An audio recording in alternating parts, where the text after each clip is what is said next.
الحمد لله نحمده ونستعينه ونستغفره ونؤمن به ونتوكل عليه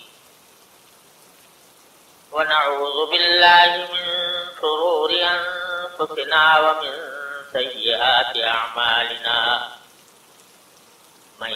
يهده الله فلا مضل له ومن يضلله فلا هادي له وأشهد أن لا إله إلا الله وحده لا شريك له وأشهد أن سيدنا وسندنا ونبينا ومولانا محمدا عبده ورسوله صلى الله تعالى عليه وعلى آله وأصحابه وبارك وسلم تسليما كثيرا.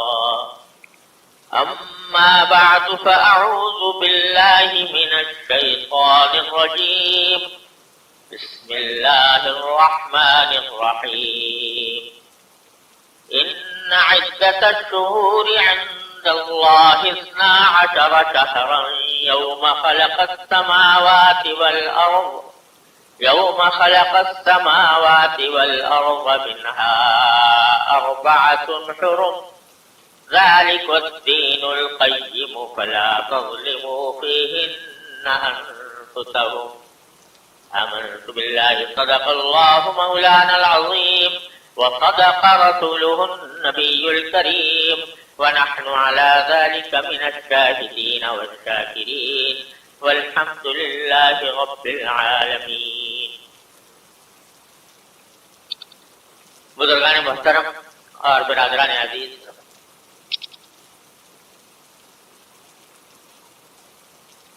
کیونکہ محرم کا مہینہ چل رہا ہے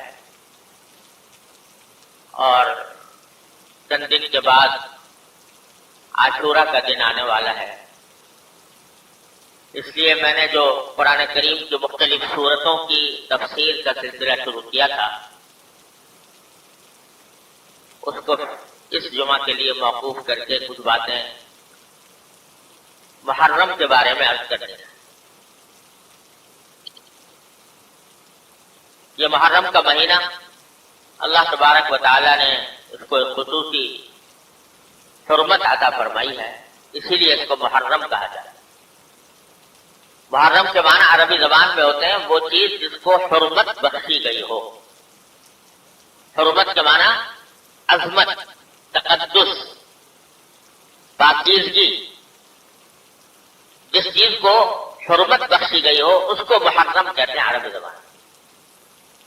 اور اس مہینے کو محرم اسی لیے کہا جاتا ہے کہ اللہ تبارک و تعالی نے اس کو خصوصی حرمت عطا فرمائی. یہ تو سارے ہی دن، سارے مہینے، سارے سال اللہ تعالی ہی کے پیدا کیے ہوئے ہیں. جس طرح اور دنوں میں سورج نکلتا ہے اور شام کو غروب ہو جاتا ہے، اسی طرح محرم کے مہینے میں بھی دن سورج کے نکلنے سے یہ صبح تاجر سے شروع ہوتا ہے اور غروب آفتاب پر ختم ہو جاتا ہے. لیکن اللہ تبارک و تعالی نے کسی خاص دن کو یا کسی خاص مہینے کو اپنی طرف سے ایک خصوصی تعلق عطا فرما دیا یہ میرا ہے، یعنی یہ میری عبادت اور میری حکم کی اطاعت کے لیے اس کو خصوصی حیثیت حاصل ہے. تو اس میں ایک تقدس پیدا ہو جاتا ہے. رمضان کا مہینہ ہے، اللہ تعالیٰ نے کہہ دیا میرا ہے، تقدس پیدا ہو گیا. اس کی مثال میں یہ دیا کرتا ہوں، جیسے بیت اللہ شریف ہے، وہ بھی پتھر کا بنا ہوا ہے اور عام عمارتیں بھی پتھر کی بنی ہوئی ہیں. بلکہ اگر ظاہری اعتبار سے دیکھا جائے تو بیت اللہ شریف کے عمارت میں وہ حسن، ظاہری حسن نہیں جو اور بہت سی عمارتوں کے اندر ہوتا ہے. پتھر بھی اس کے پلاسٹر بھی نہیں ہے، اس کے اوپر رنگ بھی نہیں. لیکن کیونکہ اللہ تبارک و تعالیٰ نے فرما دیا کہ یہ میرا ہے، تو اس کے نتیجے میں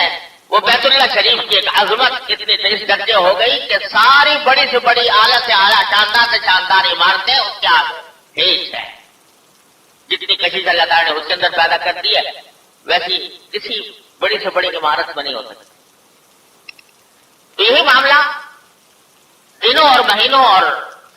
مہینوں اور ہفتوں کا ہے کہ اللہ تبارک و تعالیٰ جس کسی دن کو اپنی طرف منسوخ فرما دیتے ہیں تو اس کی وجہ سے اس میں شرف پیدا ہو جاتا ہے، اس میں عظمت آ جاتی ہے، اس میں حرمت پیدا ہو جاتی ہے۔ یہ محرم کو بھی اللہ تبارک و تعالیٰ نے ایسا ہی مہینہ قرار دیا، اور یہ بات کہ محرم کا مہینہ خصوصی حرمت رکھتا ہے یہ کوئی نئی بات نہیں۔ نبی کریم صلی اللہ علیہ وسلم کی دنیا میں تشریف آوری سے بہت پہلے سے اس مہینے کو حرمت والا مہینہ کہا جاتا تھا، کیونکہ اللہ تعالیٰ کا حکم تھا، تو جتنے انبیاء کرام علیہ السلام آئے وہ بھی اس کی عظمت اور حرمت کے قائل تھے۔ بعض لوگوں میں یہ بات مشہور ہو گئی ہے کہ عاشورہ یا 10 محرم الحرام کے دن کو جو خصوصی تقدس حاصل ہے وہ حضرت حسین رضی اللہ تعالیٰ عنہ کی کربلا میں شہادت کی وجہ سے ہے۔ بعض لوگ یہ سمجھتے ہیں، یعنی کیونکہ حضرت حسین رضی اللہ تعالیٰ عنہ کی شہادت میدان کربلا میں 10 تاریخ کو ہوئی تھی، 10 محرم کو، اس واسطے وہ سمجھتے ہیں کہ عاشورہ کی یہ خصوصیت ہے اور عاشورہ کا اس کے اندر یہ تقدس ہے یا اس کی حرمت ہے جو وہ حضرت حسین کی شہادت کی وجہ سے وہ معزز اور مکرم ہو گیا۔ یہ بات درست نہیں ہے، اس لیے کہ محرم کی حرمت تو بہت پہلے سے چلی آتی ہے، انبیاء کرام کے زمانے سے چلی آتی ہے، اور حضرت نبی کریم صلی اللہ علیہ وسلم نے اس کی حرمت کا اعلان فرمایا، اپنی حیات طیبہ میں اعلان فرمایا جبکہ حضرت حسین رضی اللہ تعالیٰ عنہ چھوٹے سے بچے تھے۔ لہذا 10 محرم میں حرمت اور تقدس اس واقعے سے پیدا نہیں ہوا، بلکہ اس کے برعکس حضرت حسین رضی اللہ تعالیٰ عنہ کی فضیلت اور ان کی عظمت کا یہ ایک مظاہرہ تھا کہ اللہ تبارک و تعالیٰ نے ان کو شہادت کا مقام عطا فرمانے کے لیے اس دن کو منتخب فرمایا جو پہلے سے مقدس چلا تھا۔ یہ ان کی عظمت ہے، حضرت حسین رضی اللہ تعالیٰ عنہ کی عظمت ہے، حضرت حسین رضی اللہ عنہ کی فضیلت ہے کہ ان کی شہادت اس دن میں واقع ہوئی۔ تو حقیقت میں یہ